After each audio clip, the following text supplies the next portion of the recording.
Yes, yes, yes. What up? It's a Triple B base boxing basement here for this fans. Yeah, so like to keep the haters, like the master knowledge away from the channel. But yeah, so I'm watching the BT Sports build tonight. It's at Your Call. Your Call is one of the best, maybe the best small hall available. You know, every seat is good. I've seen some amazing fights there. I saw Takalu Wayne Alexander, for example.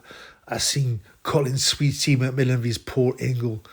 Yeah, it's a great haul. I'm so glad that they didn't shut it down. Anyway, so with this weekend, whilst I'm watching this, so the BT one is David Adeleye. He's Dimitri Bezus. Look at this Bezus. Now he's been a kickboxer. He can't really punch that hard, but he seems very solid. He's got a big weight advantage. He's a big underdog, but I don't really rate Adeleye, who seemed to lose to, was it Kamil Sokolovsky? A solid fighter, but Adeleye, I don't think he's gonna get that far. But anyway, this is about Leigh Wood vs Lara. Leigh Wood vs, I think it's Mauricio Lara. Correct me if I'm wrong. I'm getting off the head now. Now that is a good fight.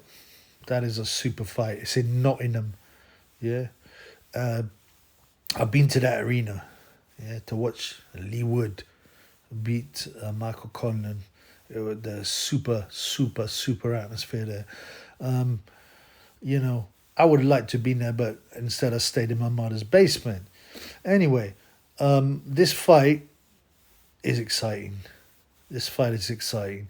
Now everyone's kind of looking on social media and forums. People think Mauricio Lara is going to knock out Leigh Wood, and there's a possibility naturally. I mean, Leigh Wood's been dropped in the first by Conlan and I think by Jazza Dickens, right? Jazza Dickens is a British level fighter, possibly the ugliest fighter in the UK. He got that kind of white trash, wrong and inbred look. I'm not hating on him, man. People go, oh, he's a lovely guy. I'm sure he is, man. Huh? But he's still uglier than, Ebony Bridges' Batty Hole. Yeah. And, it's just concerning to get put over early by a guy who is, he's not Gerald McClellan in the punch and turns. But Lara himself has been stopped in 50 seconds by a guy called Elliot Chavez, who's not a bad fighter, but he's not incredible. So both are vulnerable. Both are vulnerable early on, especially. And I had this an even fight, to be honest, going in there. But maybe I've been swayed a bit by the forums and stuff. The bookies have Woods at 2-1 underdog, right? Which is interesting as he's a champion. Now Eddie Hearn said, "Oh, he's a 3-1 underdog, but he's a liar. He's full of nonsense. He's just trying to dramatize it. Journalists and fighters themselves always exaggerate the odds. Oh, no one thought I could win. They will say, oh, Buster Douglas was 40-1 to beat Tyson. No, he wasn't, man. That's a lie. Yeah. If you bet on Tyson, he was 40-1 on. Okay. But if you bet on Douglas, he would have been like, well, I don't know, 18-1. He wasn't 40-1. But obviously they like to dramatize things and make things seem like it's a bigger upset than it is. You will never get the bookies. The bookies will always give themselves a minimum of 15% price difference between win and lose. But you can. I've never seen them offer 40-1 odds on the underdog. They'll always be like 10-1, 15-1, 20-1. But the favorite will be 40-1 on, 50-1 on, 100-1 on. Do you understand me? There's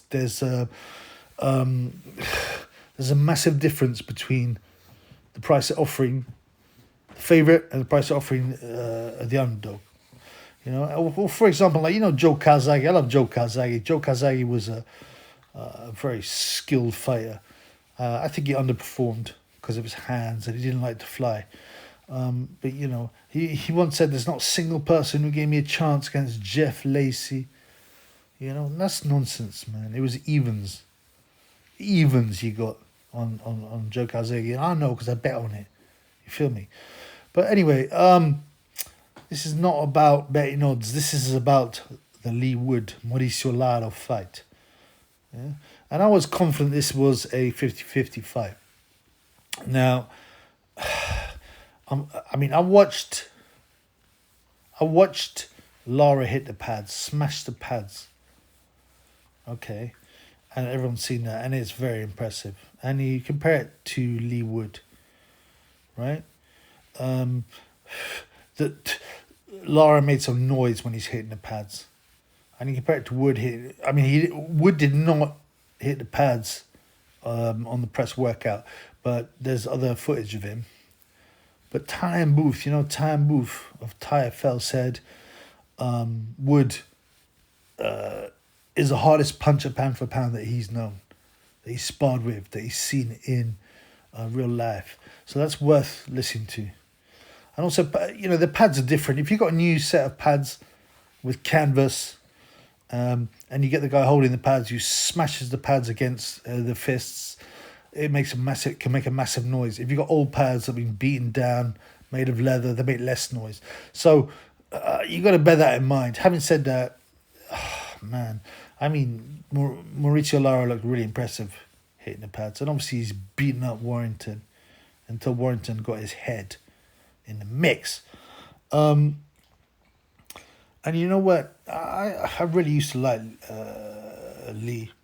I really used to like Leigh. Even despite the fact he has a 15-year-old Zuma broccoli head haircut, you know, that when they got the skin fade on the side and they got the big curly thing on top. But he's 33, man.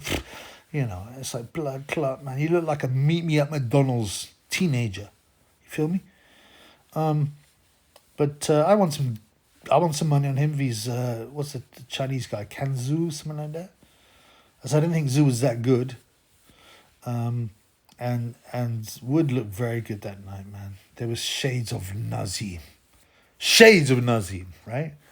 Now, I say this every time. There's only one Prince Nazim Ahmed. There's only one Naz, to be honest with you.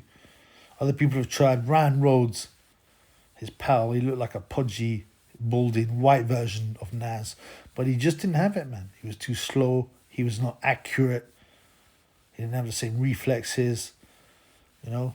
Whereas Naz was unique, you know. I used to see him in the club in London, right? Off his nut, including off his nut. Before he became world champion, because he won a club in Sheffield because he was too well known. At that point, he hadn't beaten Steve Robinson yet, so he'd come down to London and go to the club, and I seen him off his nut. Now, at the time, I was naive, and I thought, a boxer would never do that, especially a Muslim boxer. But he was, my pal's like, look at him, he's off his nut, and you know, he liked to club, and you know what? He's cocky. He's cocky for a guy who's 5'4", who's ugly, with a big nose. You know, you look at him, you feel like he'd be working in the chicken shop, but couldn't speak no English. But truthfully, Naz was unique. No one had his speed, his power, his accuracy. You know. And will there be another Naz? Possibly, because people will say, "Oh, there'll never be another Ali. There'll be another this, that, and the other." But you know, you will always get talents coming up. You know, you can't say never. Never say never. Yeah, and in this fight, like I said, I thought Leigh Wood did an amazing job against Kanzu. He outboxed him. His reflexes were good. He stopped him in the 12th round. And usually I'd be a big Wood fan. After that, when I saw that, I was like, I'm a big Wood fan. You know what I'm saying? But I learned about some creepiness that he'd been up to, right? So I think I said before in some other videos. So he he says he lost a Dickens fight because he had a personal problems. And you know what the personal problems was, right? This is disgusting, man. I don't even like to talk about it. So apparently he and his best friend smashed Leigh Wood's baby mother, like the love of his life. They had a treating, and they both busted a nut inside her. I mean, this is disgusting. What's happened to this world, man? You know, what's happened to the world? And they didn't know who was the father of the kid. I mean, what's happening in this world, man? What's happening with this world, man? You know, it used to be back in the day, you hated the idea of anyone smashing a girl, even previously, let alone sit there and watch it, let alone bust a nut inside her. What's going on, man? I'll tell you what's going on. There is no rhetorical questions on the Triple B show. All right? It's because of media, the magazines, even the Sun talking. You see the Sun problem page always talking about creepy threesomes, you know, pornography. Yeah. Women's magazines, Cosmopolitan. They talk about sickness like this, man. You know, you go back to people in the First World War and say, hey, would you like to see a woman get smashed by your best friend? They would go nuts. And go, you make me sick. You get attacked for that, man. And now people are getting up to that stuff. Why? Because they are getting deliberately warped, and it's part of the plan. It's been laid out. You see stuff from the 1900s. It's been laid out. We're going to get people obsessed with nutting. We're going to get people obsessed with sport. We're going to get people obsessed with music and get them to leave God. And it's all come true, man. It's all come true. And it's sad. It's very, very, very sad. Also, Ty Booth said that Leigh Wood invited him to some kind of orgy type thing. I mean, obviously Leigh Wood is a degenerate, and this is what I can't be his fan when you're living that kind of life. What about the kids?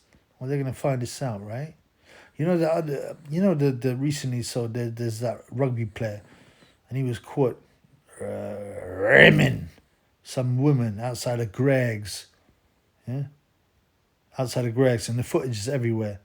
And you know the woman's like, "Oh, I'm glad I found out because I wouldn't want him to kiss him." Of course, you wouldn't want to kiss him, man, after his mouth being on another girl's batty hole, and she'd be fired too. What is this woman doing, bending over, letting someone stick the tongue up her batty hole? This is sickness, man. This is not normal. You should be with your wife and make love to her, and keep it private, okay? And this is how they warp people, man. This is how they warp people. Anyway, back to the fight. So it's a hard one because I look at forums, I look at social media, and most people are going for Mauricio Lara to win by knockout. I'm still going for the fact it'll be an even fight, as long as Leigh can get out the first round. I mean, Lara's been stopped. Leigh Wood can punch. I think it's a 50-50 fight. I will put a small bet on Leigh because he's 2-1 underdog. And it's gonna be a small bet just for interest. Lara could win it in 30 seconds. Well, it's unlikely actually. That rarely happens. But let's say in a round, could win in a round. Maybe Leigh Wood will get hurt and come back and knock out Lara, who's been stopped in 50 seconds. I don't know, but, you know, at least we got a great fight. We got a great fight here. We got something... And I hope it goes a few rounds because it's so rare to have a fight that's even, Stevens, and that's exciting in this day and age of boxing. So I'd like to see Leigh Wood win. Maybe 10 rounds. But at least I'm sitting there going, I don't know what's going to happen. But as I said, Mauricio Lara, when he was hitting his pads, man, it's made me nervous. They look like hard shots. But like I said, Ty Booth said Leigh Wood hits the hardest pound for pound that he's been around. So, anyway, it's good we got a decent fight. The undercard is whack. But Yeah, I mean, I'm not making a prediction for this fight in the sense that anything could happen. Anything could happen. I just think that I'd like to see Leigh Wood use his boxing skills, and you saw it against Kanzu. He can box really well. So I'd like to see him use his boxing skills, frustrate Lara, use his head, take it to later rounds, and maybe lower the boom. But, that's anything could happen. Anyway, peace in the Middle East.